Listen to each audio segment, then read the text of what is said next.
जैसा कि आप सभी जानते हैं, सच की हमेशा जीत होती है। हमारी एक छोटी सी प्रयास आप तक बड़ी खबरें पहुंचा सकती है। तो स्वागत करते हैं एक बार फिर से आप सभी का STS न्यूज़ चैनल में। मगर उससे पहले अगर आप अभी तक वीडियो को लाइक नहीं किए तो लाइक कर ले और चैनल को भी सब्सक्राइब कर ले। जी हां, आपको बता दें, अपने मुद्दों को लेकर किसान एक बार फिर सड़कों पर उतर आए हैं। हरियाणा के कुरुक्षेत्र में सोमवार को किसानों ने महापंचायत की है और इसके बाद चंडीगढ़ दिल्ली नेशनल हाईवे पर जाम लगा दिया है। किसान कुरुक्षेत्र जिले में पीपली के पास फ्लो ओवर के ऊपर जमा हो गए हैं और आवाजाही बाधित कर दी है। इस दौरान किसान नेता राकेश टिकैत ने मौजूद जनसभा को संबोधित करते हुए अपने 2 मांगे की है। जानकारी के मुताबिक टिकैत ने अपनी 2 मांगे बताई। उन्होंने कहा कि हिरासत में लिए गए किसानों को रिहा किया जाए और MSP पर सूरजमुखी की बीज खरीदना शुरू करें। उन्होंने कहा कि हम सरकार से बातचीत को तैयार है। फ्लाईओवर पर सड़क के दोनों तरफ ट्रैक्टर लगाकर किसान यहीं धरने पर बैठ गए। किसानों ने किसान नेता गुरुनाथ चमोली की रिहाई की भी मांग की है। हिमाचल प्रदेश के लिए आज का दिन ऐतिहासिक था, क्योंकि राज्य को आज तक कोई महिला मुख्यमंत्री नहीं मिली और आज प्रदेश में आयोजित बाल सत्र में महिला मुख्यमंत्री समेत नेता प्रतिपक्ष 40 अन्य महिलाओं ने सदन में अपनी भूमिका निभाई है। वहीं राजनेताओं की भूमिका निभाने वाले सभी बच्चों ने कहा कि वह भविष्य में राजनेता बनना चाहते हैं ताकि समाज में एक संदेश जाए और वे जनहित में कार्य कर सके। इस मौके पर सभी ने अलग अलग क्षेत्रों में अपनी अपनी प्राथमिकताएं बताई है।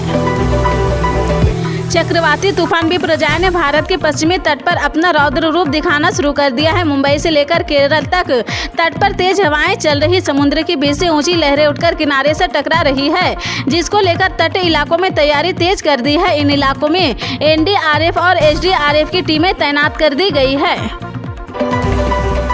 इनकम टैक्स भरने वालों के लिए अच्छी खबर है। अगर आप भी इनकम टैक्स भरते हैं तो वित्त मंत्री निर्मला सीतारमण ने राहत की खबर सुना दी है। वित्त मंत्री ने जानकारी देते हुए बताया कि अब आपकी इनकम पर किसी भी तरह का टैक्स नहीं लगेगा। सरकार की तरफ से कोई ऐसी सुविधाएं दी जा रही है जिसका फायदा लेने पर आपको उस इनकम पर कोई भी टैक्स नहीं देना होगा। इसको लेकर सरकार की तरफ से गाइडलाइंस जारी कर दी गई है। हरियाणा किसानों ने एक बार फिर से केंद्र सरकार के खिलाफ मोर्चा खोल दिया है, जिसके तहत 14 जून को हरियाणा बंद करने का ऐलान किया है। बता दें कि किसानों में कुंडाली मनोसर पलवल एक्सप्रेस वे मठाडी टोल प्लाजा के पास किसानों की जनसभा हुई थी, जिसे कई मुद्दों पर चर्चा की गई थी। किसानों की जनसभा में हरियाणा का अलग हाईकोर्ट बनाने, हिंदू विवाह अधिनियम में संशोधन कर सौगत्र विवाह पर रोक लगाने, किसानों को जमीन अधिग्रहण पर बाजार रेट से 4 गुना अधिक मुआवजा देने समेत कई मुद्दों पर हुई है। इस दौरान 14 जून को हरियाणा बंद करने का ऐलान किया गया है। इसके साथ ही किसानों ने 18 जून को भारत बंद करने के लिए समर्थन जुटाएंगे। किसानों ने हरियाणा को पूरी तरह से बंद करने का ऐलान किया है।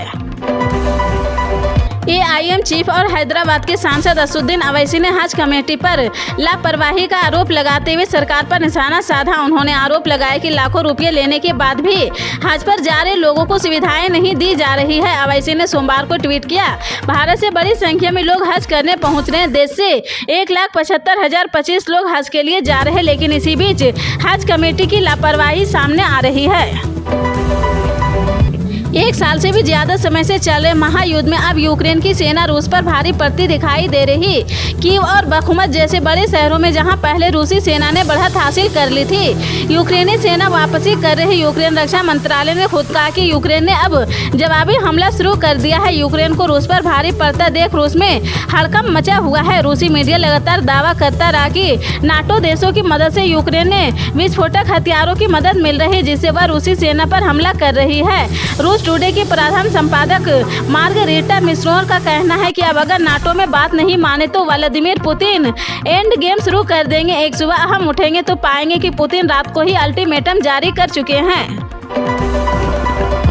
सूचना और प्रसारण मंत्रालय ने बड़ी कार्रवाई करते हुए 150 से ज्यादा वेबसाइट और यूट्यूब आधारित न्यूज चैनल्स को बैन कर दिया है।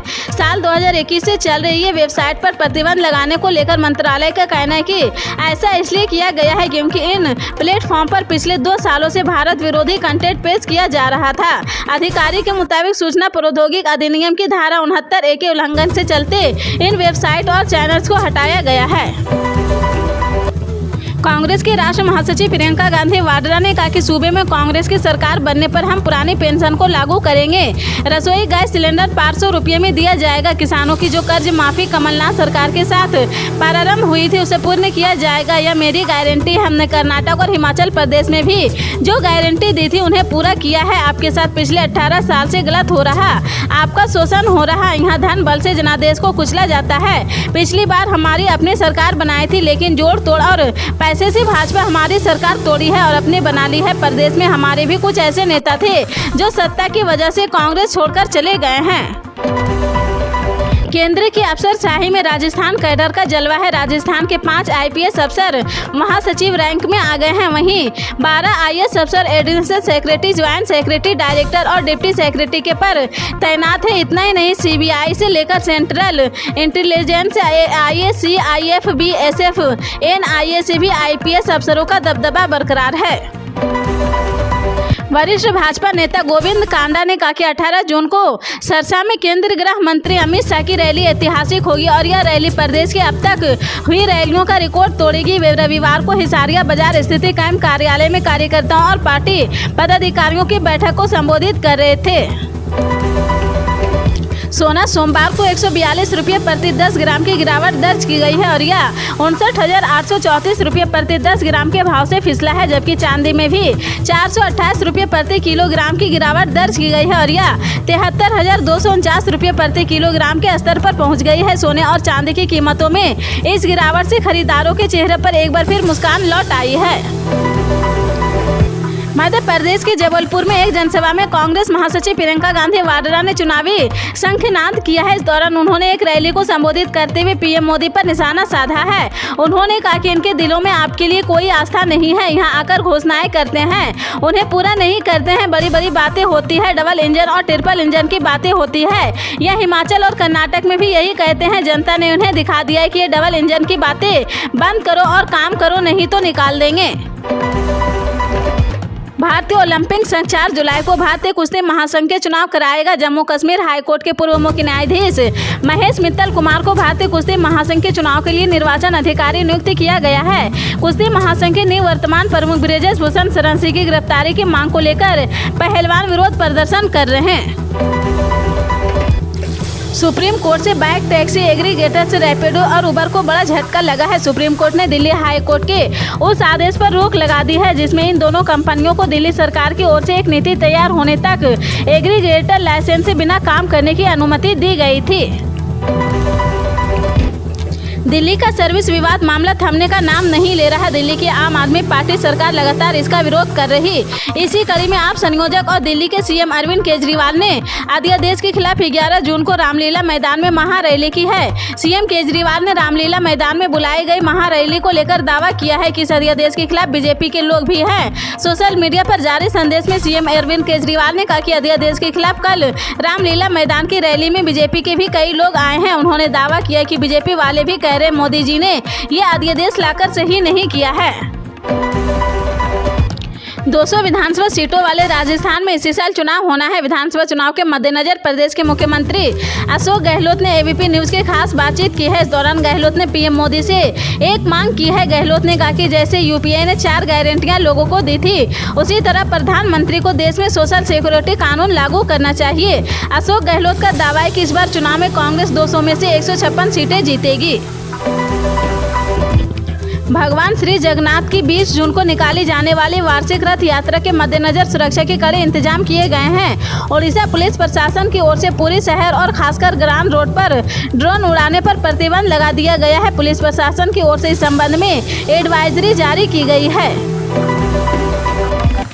हरियाणा की मनोहर लाल खट्टर सरकार ने पद्म पुरस्कार विजेताओं के लिए बड़ा ऐलान किया है। मनोहर लाल खट्टर ने सोमवार को राज्य के सभी पद्म पुरस्कार विजेताओं को 10,000 रुपये महीने पेंशन देने का ऐलान किया है। इसके अलावा उन्होंने इन लोगों के लिए बस में मुफ्त यात्रा का भी ऐलान किया है। मनोहर लाल खट्टर सोमवार को अपने विधानसभा क्षेत्र करनाल के दौरे पर थे। यहाँ उन्होंने मीडिया से बातचीत में कहा कि पद्मश्री और इससे ऊपर के पुरस्कार के विजेताओं को हम 10,000 रुपये मासिक पेंशन देंगे। अगर यह लोग बस में यात्रा करना चाहेंगे तो उन्हें वॉल्वो बसों में फ्री यात्रा की सुविधाएं देंगे।